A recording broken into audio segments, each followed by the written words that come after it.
Welcome back. My special guest is entertainment all-rounder Michelle Pettigrew, and she's joined by her loving husband, Frankie J. Holden, who both recently met her sponsored child in Zambia. Welcome back, and good to see you again, Frankie. Hi, Suze. Now, why did you decide to actually sponsor a child in the first place, Michelle? I was earning money, and part of me always wanted to put something back, but before that there was, never an opportunity to do that. So suddenly I was on a country practice and the money was coming in, and it was money I'd never seen before in my life, and I thought, now's the time, do it now. And I looked around and found ChildFund Australia, who promise you that 80% of the money that you give them goes directly to the child. So the administration fees are not enormous, like a lot of the other funds. And they said, OK, do you want to choose the gender and the country of origin and the age of the child that you want to sponsor? And I said, no, don't care. Next cab off the rank, whoever needs it the most. And I ended up with Felix, lovely Felix. Wow. We will put all of their details on our website, by the way, in case people want to come along, so you don't have to give out any of that info. That was 15 years ago? Yes. Yeah. Incredible. 10 years, Frankie enters into your life. Yep. But recently you actually organised the trip for you guys to go over. Well, yeah, when Michelle and I first got to know each other and she told me about Felix, and I said, well, one day I will take you.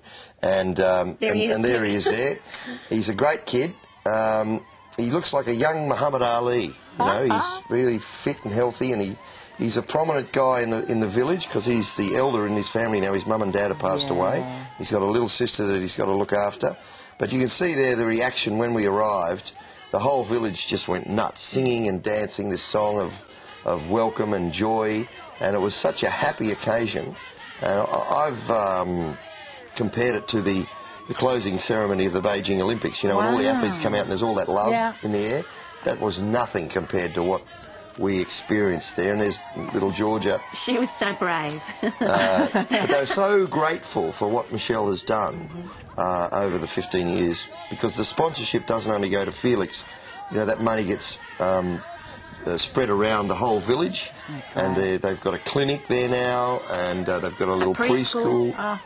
So what were the logistics of actually getting to the village? Well, to start with, you get to Zambia, you land in Lusaka, then there's a 4-hour car trip on a potholed road to get to a place called Luangwa River.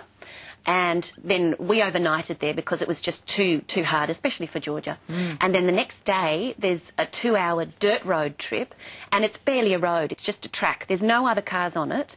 The only other vehicle we saw was a cart pulled by a donkey with a family of people in it.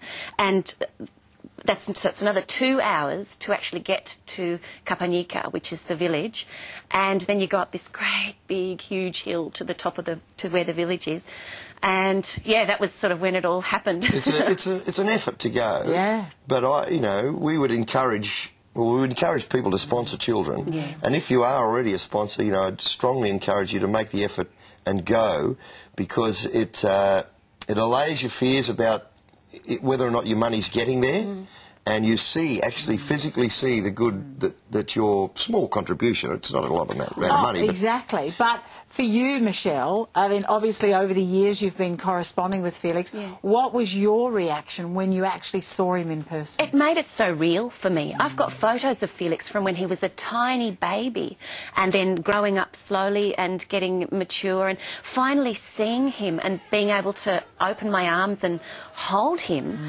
Made it so real to me and made me realise. And I held him, and he said to me, I'm so glad you are here. Thank you for coming, Mama. And I just, broke apart, really.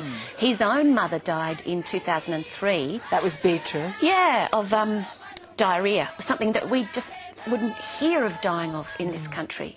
And it's one of their biggest things. They have cholera, TB, of course AIDS, and everything that's left behind when AIDS is passed through. The orphans, the amount of orphans that they have is just astounding. It's remarkable. But they're so happy.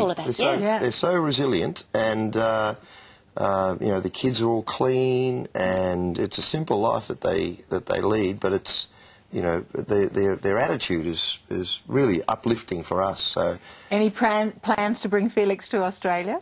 No, and it's funny. He's going to have his own as we Tonight left, Show. We're getting his own Tonight Show. It's going to be on Win. Beautiful. Today with Felix. as we left, I thought to myself, I wonder if I always thought, would I want to bring him home again?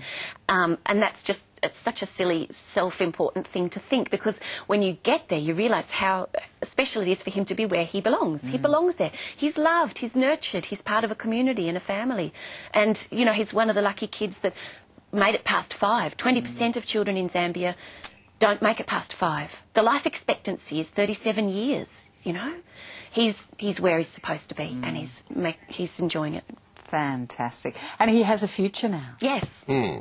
Well, the plan now is to go to high school is very expensive over there. And that's why, you know, the education levels aren't so high, because most families just can't afford it. So we are going to ensure that Felix does go through high school, and he wants to be a driver, he says, and he wants to stay living in the village, which is great, because you mentioned bringing him to Australia. I mean, what happens is if they get exposed to the city, quite often that can be the start of the downhill slide, and they get influenced in very bad ways. So he's just a great kid. He's got a level head on his shoulders, and we're going to do everything that we can do to make sure that he becomes a responsible adult and forms a great part of that community. Well, I'm glad you've had the opportunity of letting people know too, because I think it's fabulous. Thank you both. Looking forward to your song at the end of the show as well. Thanks, Susie. Thank you. Thank you. That's Michelle Pettigrove and Frankie J. Holden. All the details of ChildFund Australia are on our website, and a treat with them singing at the end of the show.